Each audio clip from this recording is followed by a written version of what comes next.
Tonight's GMC Sierra tweet of the night comes from PFF here. This is about a podcast that Tom Brady was on with Jim Gray. He basically used a lot of swear words. They asked him about what his plans are. He said, if I effing know, then I would have effing done it by now. And he probably does know, but he just doesn't want to say so right now. But real quick, Andrew, I expect him to play one more year. Do you? I do, but I just don't know where. I think it's going to take him doing another one of these Tom Brady, I'll play for way less than I'm worth deals to make him attractive or appealing to a team. I don't think he can single-handedly do it anymore offensively. He needs a great offensive line. And even though Joe Burrow has largely done damage from the pocket, Bob, that's where he's excelled as a quarterback. When you see Mahomes, when you see Jalen Hurts, when you see the new age quarterback, I think so many of these teams want more of a dual threat guy. And I think we saw so many quarterbacks age before our eyes like this year, like Matt Ryan in Indianapolis, that I just don't think there's going to be a huge demand for Tom Brady, even with the 7 Super Bowl rings this offseason. Yeah, he's got to find the perfect fit, and we'll see if he can do that. In the meantime, we'll begin with our number one Cochran Go One Better call of the night tonight. It's JB in Squirrel Hill. Hey, JB. Hey, JB. Hey, how are you guys? Good. Thanks. Okay, 2 things. Dallas Cowboys. Man, they've got so much talent. And Dak, he just comes up so short in the clutch. Maybe Brady. I mean, maybe there. What do you think of that? And then also, Ron Hextall. Man, Fillipponi, this guy, he is bad. He traded Marino in the division, which is a no-no. And now the Devils are a better team than we are. Well, they're not as good as they were to start this season, though, and I'll say that, JB. And quite frankly, I thought the Penguins played a pretty good game. They just didn't score, and of course you have to score. But bottom line is Ron Hextall is not Jim Rutherford. You saw what happened in Vancouver with Jim Rutherford. He's having Bruce Boudreau dangle while he goes and orchestrates a coaching coup, basically, and brings in Rick Tocchet and that whole situation, I would never play that. Hextall doesn't do that. But the question is, what can he do at this point, Andrew? I don't know that he could do much. They don't have much to offer if they're looking to buy something. If so, what do they buy and how do they acquire it? I think they got a little too carried away with keeping everybody here as far as their forwards go.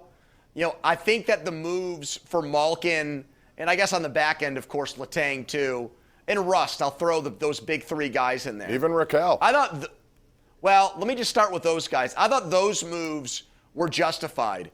They got, for the most part, those players to either take less money or they gave them more years and the cap hit smaller because of that. I don't blame him for any of those deals, bringing back Stanley Cup winners to play here. Franchise guys, franchise faces, all-time greats. The other moves I do quibble with. Maybe not so much Raquel, Bob, because he's had a good year. Mm-hmm. But, I mean, Kapanen, I'm still mystified by. I just did not understand that after the season he had, for the money they gave him, when he gave Jeff Carter the midseason deal to secure him and keep him around close to 40. It's the commitment to those guys where he's locked himself in now, and there's almost no wiggle room for moves because of those players. Yeah. Because of those second and third tier guys that he decided to keep around, Bob. And one guy who's attractive, but you need him, is Jason Zucker. He's playing his best hockey since he was acquired by Jim Rutherford, but he carries a heavy price tag too. And if you want to move him, you'd have to replace him. And I don't know if you're going to find anyone to replace him. So I think they pretty much have what they have. But I still think if they're healthy going into the playoffs, they may be able to do some damage. With regard to JB's first point, Dak Prescott has just failed in the clutch a lot. And they have a team that's built to win based on their roster. It just has not happened. And if you're looking for Tom Brady to be there, I don't know what I would say to that. I always thought the Rangers might be a better landing spot. But Dak Prescott has to be better, and he hasn't been better. No, and he's making a lot of money. That's why these next few years with Kenny Pickett are so important. Jalen Hurts on a second-round deal where you're able to create this super team around him with high-paid guys on the offensive line and defensive line. They get aggressive in their secondary. They sign Bradbury, who was a cap casualty with the Giants. They trade for the safety from the Saints, Gardner Johnson. They signed Hargrave. They make the A.J. Brown trade. They create this super team around Hurts because they don't have the big quarterback salary in Philadelphia. The Steelers should be able to do that if they play their cards right with Kenny Pickett. And when you do it that way, Bob, the quarterback doesn't have to be perfect. The quarterback doesn't have to put the entire team on his back. And that's the challenge for the Cowboys now, is that they've put so much money into Dak Prescott that it was easier for them to win when he was a fourth-round pick and not making a lot of money. I think they missed their window to win a Super Bowl with Dak Prescott.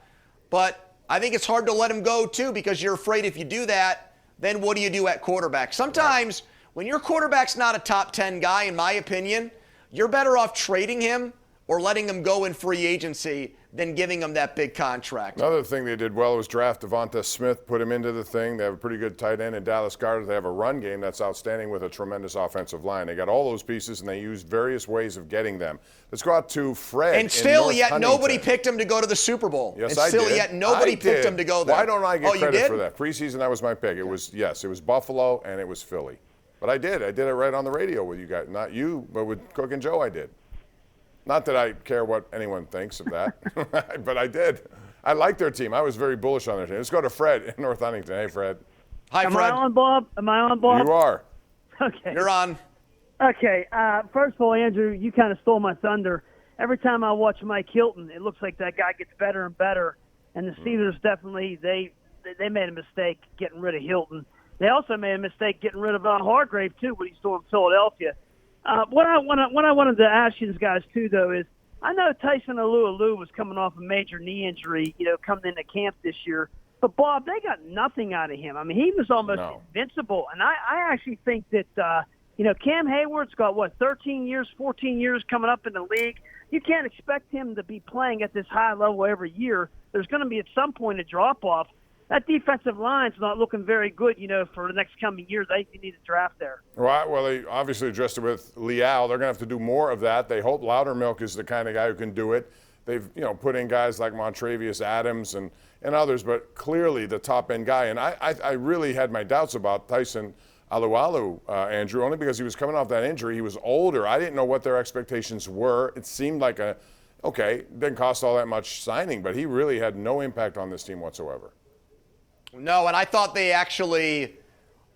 set the bar too high for him, talking about how his injury caused them to be the worst run defense in the NFL a year ago. I thought it was pretty unreasonable to ask him to step in and solve all their problems there, which he did not.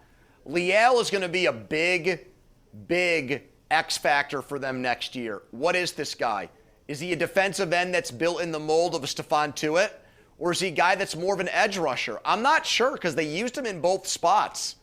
They used him a little bit on the edge when Watt was out of necessity. He didn't really look like the big body that we've seen line up there in that 3-4 with a Brett Kiesel or an Aaron Smith. Now, I know they've changed what those guys do in their defense as time has gone on, but I don't know. I have high hopes for him because he's such a great athlete. But I don't know yet if we can completely count on him to be a big-time difference maker. They're going to have to play him, though. I think he's going to be a starter for them next year. I think he's going to have to slot in there probably defensive end. Yep. So that's huge. Before I go to break, I wanted to mention this, and I never got around to it at the beginning, and that was tonight we saw something. First of all, we saw Brock Nelson get hit in the mouth, pull his teeth out by himself, a couple of teeth anyway, and continue to play. It's a hockey player move right there. But also, as I said, I've never seen this. Pony, I'll get you to comment on the other side, but tonight it was the team coming here tomorrow, the Panthers. They pulled a goaltender with almost 11 minutes left in regulation. I've never seen that. They were down 5-1. They got to go immediately. We'll talk more about that. We're due for a break. We'll take it right now on Pittsburgh CW.